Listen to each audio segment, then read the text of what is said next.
Salut, c'est Sébastien de la chaîne Technologie, j'espère que tu vas bien. Je te l'ai déjà un petit peu teasé sur les réseaux sociaux et dans une ancienne de mes vidéos. Il n'y a pas si longtemps, j'ai acheté le DJI R2S. Et ça fait 15 jours que je l'ai là sans l'ouvrir, exprès pour toi, pour t'en faire une vidéo. Et enfin, aujourd'hui, on va l'ouvrir pour le tester. Ce DJI R2S, c'est tout simplement le dernier drone qu'a sorti DJI à l'heure où je te parle. C'est la suite logique du DJI Mavic R2, sauf que pour celui-là, ils enlèvent le mot Mavic et ça devient tout simplement le R2S. Personnellement, je me considère pas comme un professionnel ni un amateur de drone. Je me considère comme débutant en drone, même si j'en ai déjà piloté quelques-uns. Et là, ce qu'on va essayer de voir dans cette vidéo, c'est si ce drone-là est destiné pour les débutants, si j'arrive assez vite à le prendre en main en tant que débutant, ou si ce drone est dédié à un public un petit peu plus avancé, vu que c'est pas un drone pro. C'est censé être un drone grand public, même si à l'heure actuelle, le DJI R2S concurrence un Mavic 2 Pro. En termes de poids, technique, encombrement et même qualité. Mais tout ça, je vais t'en parler dans cette vidéo.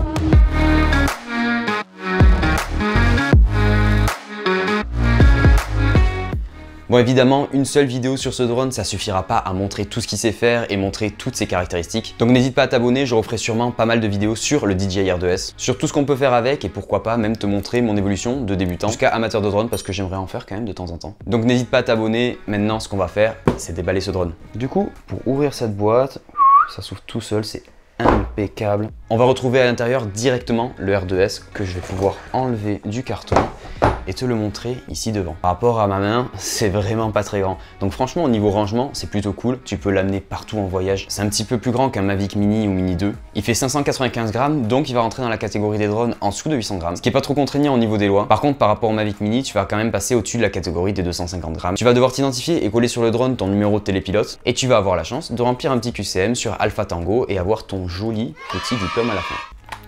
Bon, si je déplie le drone, ça ressemble tout simplement à ça une fois ouvert. Là pour l'instant, les hélices sont pas posées dessus. Je vais te montrer juste comment on enlève la batterie. Il faut juste pincer les deux côtés et tirer vers le haut.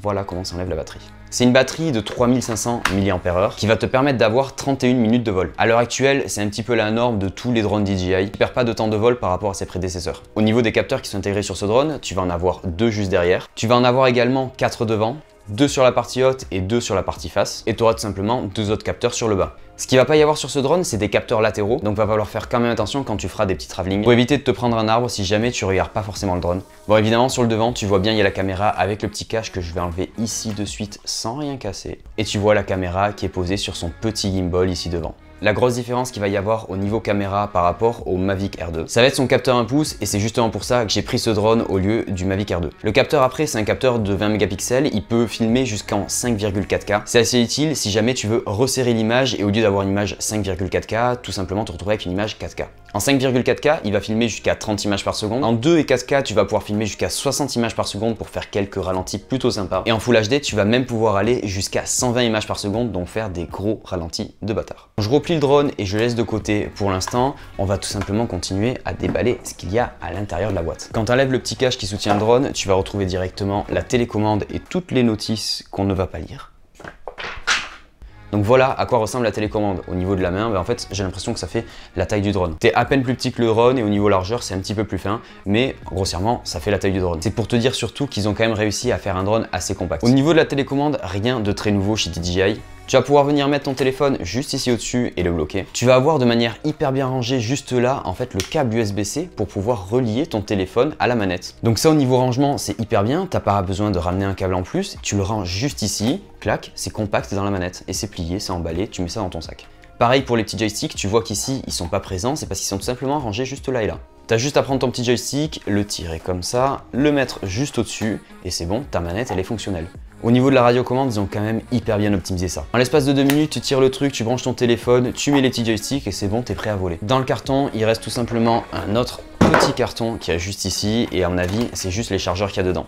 Bingo, c'est les chargeurs. Il n'y a pas que les chargeurs, wow. Il y a aussi les hélices. J'en ai foutu partout. Donc ce chargeur qui est juste ici, il va te permettre de recharger les batteries du drone. Tu vas avoir également fourni un câble USB-C vers USB classique pour pouvoir recharger la manette. Tu vas avoir un petit câble de rechange USB-C vers USB-C et tu vas en avoir un autre USB-C vers USB mini, ce qui est quand même très utile pour les personnes qui n'ont pas de téléphone avec du USB-C. Donc là aussi, ils ont pensé à tout, ils fournissent tous les câbles.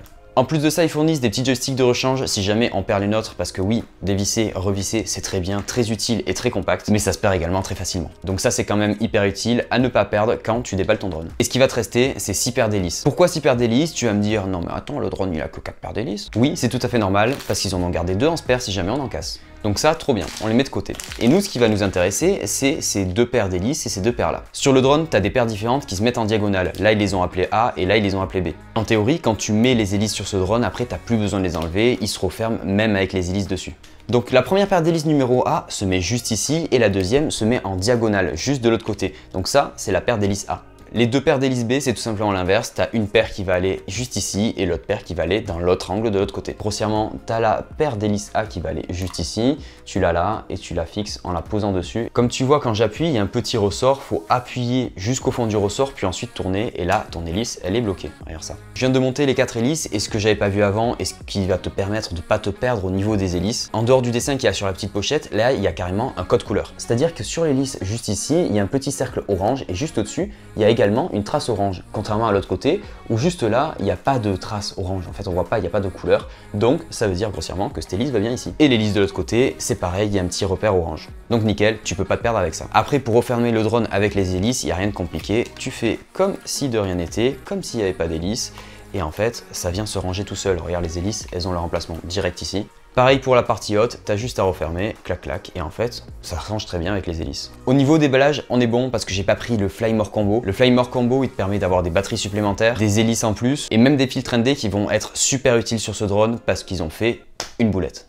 Personnellement, je vois ça comme une boulette et quand même un gros point faible de ce drone parce que ce drone n'a pas d'ouverture variable, il est tout simplement fixé à f2.8. Et puis c'est tout, tu pourras pas bouger la focale et ça m'embête un petit peu. Au niveau des réglages vidéo, tu as 3 choses à prendre en compte. Tu as la vitesse d'obturation qui laisse passer plus ou moins de lumière dans ton capteur. C'est ça qui va te permettre d'avoir une image totalement nette en mouvement ou floue en mouvement en fonction de ce que tu veux faire. Là, grossièrement, je filme à 25 images par seconde. Ce qui est bien quand tu filmes en 25 images par seconde, grossièrement, c'est de te mettre à une vitesse d'obturation de 1/50e. Ça fait un rendu qui est bien plus naturel. Si je bouge la main comme ça, tu vois qu'elle est floue et elle est pas nette et ça, c'est dû à la vitesse d'obturation. Donc tu avais la vitesse d'obturation, ensuite tu as les ISO. Les ISO, grossièrement, c'est un gain logiciel que rajoute ta caméra. Ça ajoute un petit peu de grain à ton image. Le dernier truc, ça va être la focale. Sur quasiment tous les objectifs, tu as une focale qui est variable, qui peut aller de f1.4 à f22. Et grossièrement, plus ton chiffre est petit, plus il se rapproche de 1 grossièrement, plus en fait ton capteur est ouvert. Plus le chiffre sera gros, donc f22 par exemple, plus il sera petit. Le fait de faire rentrer beaucoup de luminosité dans ton capteur, donc que le chiffre soit petit, donc là pour le drone c'est f2.8, ça te permet également d'avoir du flou d'arrière-plan. En fonction de ce que tu veux faire, si c'est du paysage par exemple, t'as pas forcément besoin de flou d'arrière-plan. Et si jamais tu es en plein soleil et tu as trop de luminosité qui rentre dans le capteur,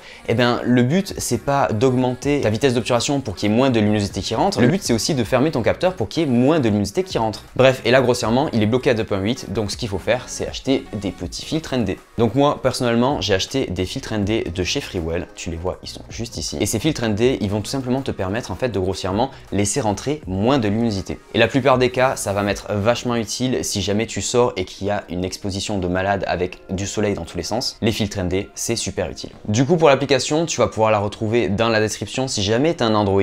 Tu vas directement sur le site de DJI et tu télécharges DJI Fly. Si jamais tu as un iPhone ou un produit Apple, tu vas pouvoir le retrouver sur l'App Store. Mais sur Android, il faut directement télécharger l'APK pour pouvoir l'installer. Une fois avoir fait ça, tu vas pouvoir lancer l'application DJI Fly. Accepter ensuite les conditions d'utilisation. Comme t'entends et comme tu peux voir, tu as déjà une petite vidéo d'intro, c'est plutôt sympa quand tu lances l'application, mais nous on s'en fout, on ignore. Nous ce qu'on veut c'est configurer tout ça. Là on tombe sur le programme d'amélioration des produits DJI, si jamais tu as envie de le rejoindre, tu peux le rejoindre, ça les aide à développer les prochaines applications et les prochaines mises à jour. Donc moi je vais mettre plus tard pour pouvoir le rejoindre plus tard, même si on sait tous que plus tard ça veut dire jamais. Et là ils vont te demander de te connecter à ton compte DJI ou alors de créer un compte DJI tout simplement. Donc là, tu as un petit guide d'utilisation, tu peux mettre commencer pour voir.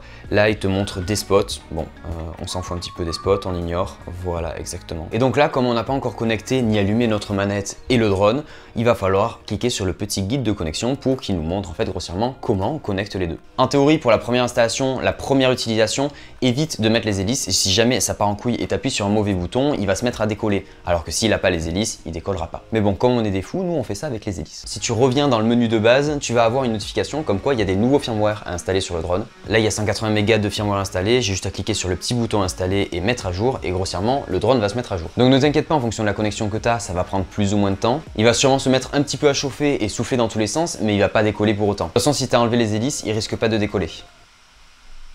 On est sur la fin, il reste 3% et pendant que ça fait la mise à jour, tu peux t'abonner, n'hésite pas, franchement, c'est gratuit, c'est cool pour moi, pour toi, pour tout le monde, c'est cool pour tout le monde. Le petit like sous la vidéo aussi, c'est très cool et là on est à 99%, tu vois, t'as juste eu le temps de t'abonner, mettre un petit like et là, ta mise à jour elle est terminée. Ah putain, il s'éteint enfin. Ah non, non, calme-toi. Qu'est-ce que tu fais?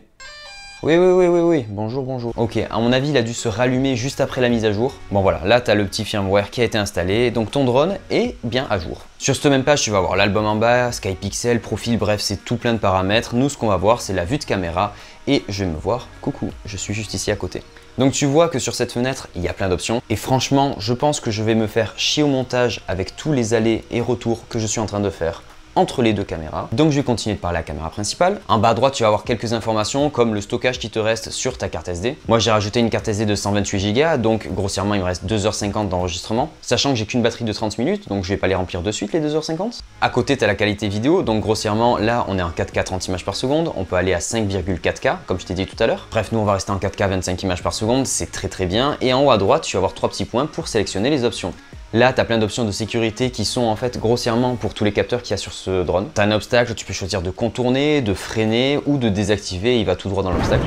Tu peux désactiver le vol latéral, tu peux bloquer l'altitude maximale. Nous en France, l'altitude maximale c'est de 120 mètres, donc on va mettre autour de 120 mètres. Là, tac, si j'y arrive. Distance maximale, pour commencer et débuter, on va rester sur une petite distance du style 200-300 mètres. Déjà à 300 mètres, tu as du mal à voir le drone de loin, donc 390 mètres c'est déjà très bien. L'altitude automatique du RTH, grossièrement en fait c'est le retour to home, l'endroit de décollage. Grossièrement, si tu as des arbres autour, c'est bien de monter à une certaine hauteur pour pouvoir redescendre à l'endroit où tu as décollé. On va mettre grossièrement 33 mètres. Si tu veux, et de toute façon, il va falloir que tu fouilles dans toutes les options. Je vais pas pouvoir toutes te les montrer, sinon cette vidéo, elle va être interminable. On va passer à l'option contrôle, et là, grossièrement, ça te sert tout simplement à avoir le contrôle de ton drone. Tu auras l'unité de mesure, on va laisser en mètres. Tu vas voir la nacelle, si jamais tu fais un mode suivi, ça va être assez smooth, ou en mode FPV, ça va bloquer ta nacelle. Et tu vas voir la radiocommande que tu vas pouvoir modifier. Tu as plusieurs modes, le mode 1, 2, 3, et même le mode personnalisé. Le mode numéro 2, c'est souvent le mode le plus utilisé sur tous les drones, que ce soit des DJI ou d'autres marques. Au niveau de la caméra, là, tu vas avoir tout plein d'options qui nous intéressent vachement, comme on adore la vidéo. Tu vas avoir la possibilité d'enregistrer en deux formats différents, le MP4 ou le Move, d'enregistrer en mode normal, en mode D-Log. Le mode D-Log, ça va tout simplement te permettre de faire des retouches colorimétriques sur tous les plans de drone que tu fais. Grossièrement, le plan brut, il sera un petit peu grisé, un petit peu dégueulasse à l'œil, mais c'est fait exprès pour pouvoir faire de l'étalonnage ensuite. Tu auras la norme d'encodage, H264 ou H265. La lentille scintillement, c'est si jamais tu filmes en intérieur, et grossièrement avec un drone, tu devrais pas filmer en intérieur. Si tu as des lumières domestiques allumées tout autour de toi, et si tu es en Europe par exemple, et nous en France, c'est 50 Hz. On va laisser en auto parce qu'on vole à l'extérieur, et l'anti-scintillement, on s'en fout un peu. Ensuite, tu vas avoir plusieurs options pour pouvoir t'aider sur le quadrillage, si tu veux un petit point, si tu veux un quadrillage entier, tu peux sélectionner tout plein de trucs. La transmission, c'est grossièrement ce que tu reçois sur ton téléphone, la communication entre le drone, la télécommande et le téléphone. Nous, on va laisser en HD pour avoir la meilleure qualité possible et pour pouvoir voir grossièrement ce que voit le drone de meilleure qualité. On va laisser une double bande de fréquence, on va pas sectionner 2,4 GHz ou 5,8 GHz pour que grossièrement la télécommande jongle entre les deux et pour pas perdre le signal du drone. Au niveau des paramètres, c'est un petit peu tout. Là, ce qui est plutôt pas mal, c'est que même si le drone ne vole pas, on peut faire un petit active track. C'est-à-dire que là, je sélectionne ma main, là, on met ignorer, on s'en fout un petit peu des consignes. On met fermé et là grossièrement, le drone, la caméra, en fait elle suit ma main. Voilà, tout simplement. Ça suit ma main, c'est plutôt très cool et l'active track est quand même plutôt bien fait. Voilà ce qu'il y avait grossièrement au niveau des paramètres qu'il y a à l'intérieur du drone et au niveau de la connexion de la manette jusqu'au drone. Maintenant, le moment que tu attends forcément, c'est le vol et c'est ce qu'on va faire de suite. On va voir si pour mon premier vol avec ce drone-là, je suis plutôt à l'aise et est-ce que des débutants vont bien s'en sortir avec ce drone-là ou non. Pour le premier décollage, après avoir configuré ton drone ou avoir fait un calibrage si l'application te l'a demandé, je te conseille d'aller dans un champ ou dans un endroit où il y a très peu d'obstacles pour éviter de le crasher dès le début, même si ce drone est bourré de capteurs. Et à part sur les côtés latéraux ou si tu désactives les capteurs, c'est compliqué quand même de le crasher. Avant de décoller, sur l'application, en haut à droite, il faut que tu attendes qu'il y ait quand même quelques petits satellites de connectés. Ça va permettre au drone de revenir à son point de décollage, donc là la petite base que j'ai posée par terre, si jamais il perd le signal ou si je lui ordonne de revenir à la base. Pour enclencher les hélices, il faut juste baisser vers le bas les deux petits joysticks, tac tac. Là tu vois que les hélices sont enclenchées et là tu as juste à décoller. Et voilà. On va faire un petit vol tout autour des environs pour voir si la prise en main est facile, si le temps de réponse est correct et savoir aussi s'il filme de bonne qualité. On va tout laisser en automatique, comme on a dit, on est des débutants. On n'est pas censé connaître tous les paramètres vidéo, même si personnellement je les connais. Donc on va faire un petit vol.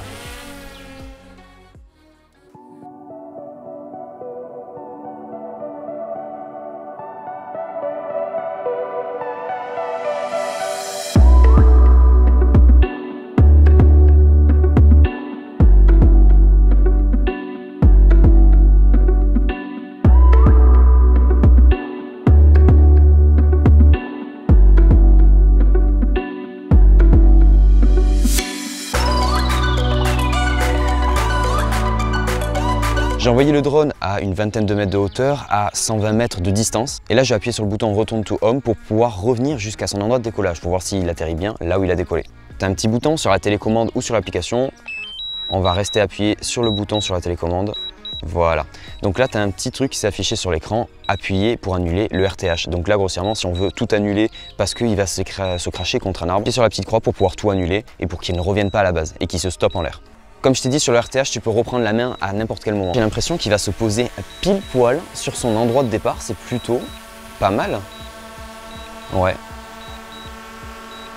Est-ce qu'on est pas mal? C'est ouf. On est exactement à son endroit de départ. Ce qui est quand même pas mal sur ce drone et qui évite pas mal les crashs, c'est tous les capteurs qu'il a. Regarde, là il est en face de moi au fond, si je le fais avancer, je regarde la caméra, tu vois, j'ai vachement confiance au drone, il va s'arrêter, il va pas nous foncer dessus. Ouais, j'aurais dû faire attention quand même. Mais grossièrement, il s'est arrêté. Putain, j'aurais pu me le prendre dans la gueule. Oui, ça c'est aussi une autre petite technique pour l'arrêter. Ce qu'on va essayer maintenant, c'est l'active track, donc le suivi de personne grossièrement. Tu vas voir, je vais faire décoller le drone, je vais me sélectionner sur l'application et il va tout simplement me suivre. Et justement, c'est un super bon moyen de tester les capteurs parce que là, tu te faufiles dans une forêt avec le drone qui te suit. Il n'est pas censé se prendre d'arbres avec tous les capteurs qu'il a, même s'il manque quelques capteurs sur les côtés. Bon allez, je le fais décoller et on va tester cette active track.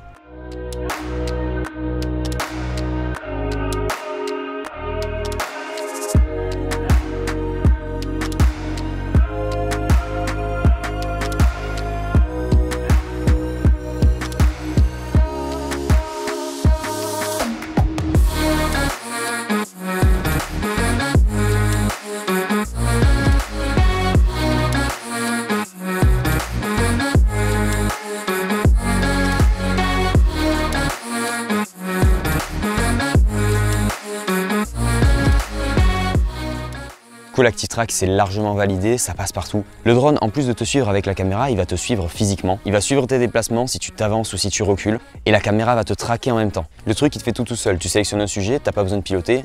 Il te fait un plan nickel. L'option projecteur, ça va être exactement la même chose, mais sans qu'il bouge physiquement. C'est-à-dire qu'il n'y a que la caméra qui va bouger. Tu vas laisser le drone fixe à un endroit. Si tu fais des tours, tu as la caméra qui va te suivre. Physiquement, le drone, il va pas aller se déplacer et te suivre. Il va juste faire des rotations pour que la caméra puisse te suivre entièrement. Tu vois là, grossièrement, on est à contre-jour, mais si je sélectionne mon gros cul sur l'application, mais ignoré et fermé, tu vois que là, la caméra est en train de me traquer. Elle a sélectionné cet endroit et elle a coulissé sur le côté pour pouvoir me filmer.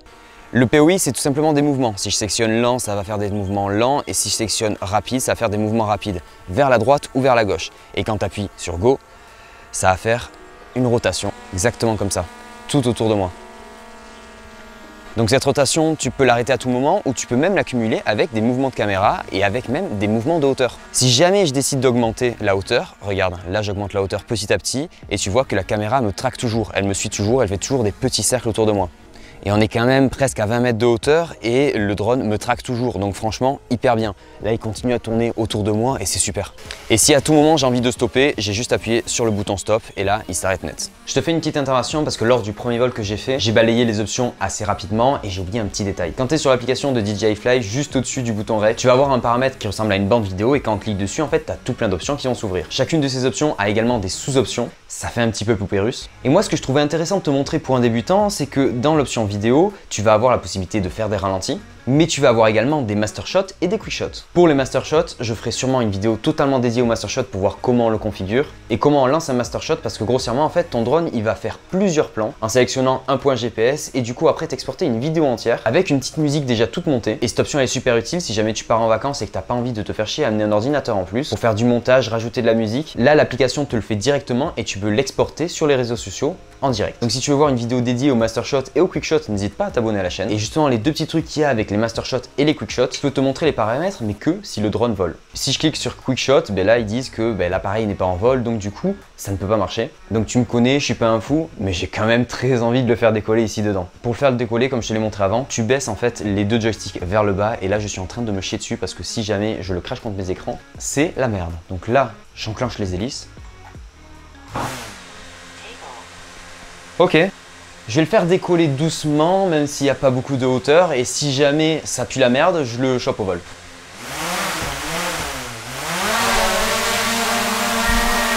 Ok. Il tient plutôt pas mal, c'est plutôt cool. Je te montre vite fait les quick shots avant qu'ils se décalent trop. Grossièrement.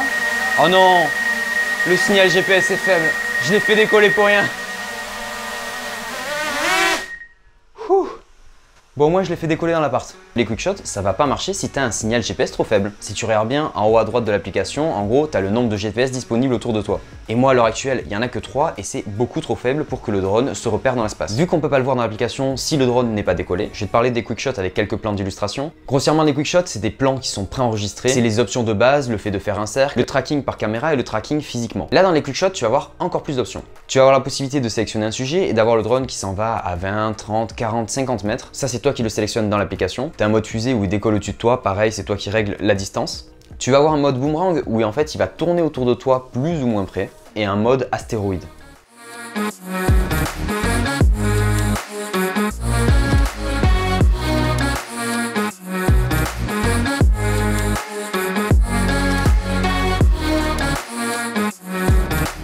Donc grossièrement, moi qui suis débutant dans le pilotage de drone, ce drone est hyper facile à prendre en main. Si tu as le budget et en tant que premier drone, tu veux utiliser celui-là, tu peux largement. Mais par contre, il va falloir faire attention au niveau des réglages vidéo. Le mode automatique, ça va être bien, mais si tu veux faire des plans beaucoup plus jolis, il va forcément falloir toucher au paramétrage vidéo. Il faut que tu aies des bonnes bases en vidéo pour pouvoir faire des plans jolis. Si tu veux acheter un drone de loisir avec lequel tu veux partir en vacances, voyager et que tu veux pas qu'il t'encombre et qu'il te prenne trop de place, je te conseille de partir sur un Mavic Mini 2 qui fait 249 grammes, donc qui passe en dessous de la catégorie des 250 grammes et qui va te permettre de voyager partout en Europe sans que personne te casse les pieds. Et je sens que je vais me faire dégager de ce champ parce qu'il y a un gros tracteur qui est en train d'arriver.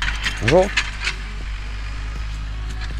Bon, ça va, le mec est plutôt cool, il m'a dit que je pouvais terminer la vidéo. Donc grossièrement, je te disais que pour partir en voyage, le mieux c'était un DJI Mini. Après, si tu as le budget et que tu veux un petit peu plus t'embêter au niveau de l'encombrement et le transport, why not, le DJI R2S est nickel. Pour moi qui suis débutant, ce premier vol, ça a été un régal. Et le fait qu'il y ait des petites options qui te permettent justement de te suivre, de te traquer, de faire des rotations autour de toi et tout plein de mouvements, c'est quand même génial et ça peut énormément aider au début. Donc pour répondre grossièrement à la question, oui, ce drone, il est également fait pour les débutants. Même si personnellement, je conseillerais plus un DJI Mini en tant que premier drone. Pourquoi pas par la suite passer sur un DJI R2S. T'as le lien du drone dans la description et n'oublie pas de t'abonner et de lâcher un petit like si tu as kiffé la vidéo. Sur ce, je vais aller faire quelques petits plans de drone que je vais te laisser en fin de vidéo. On se retrouve très vite pour une prochaine vidéo. Porte-toi bien, tchouidouidou.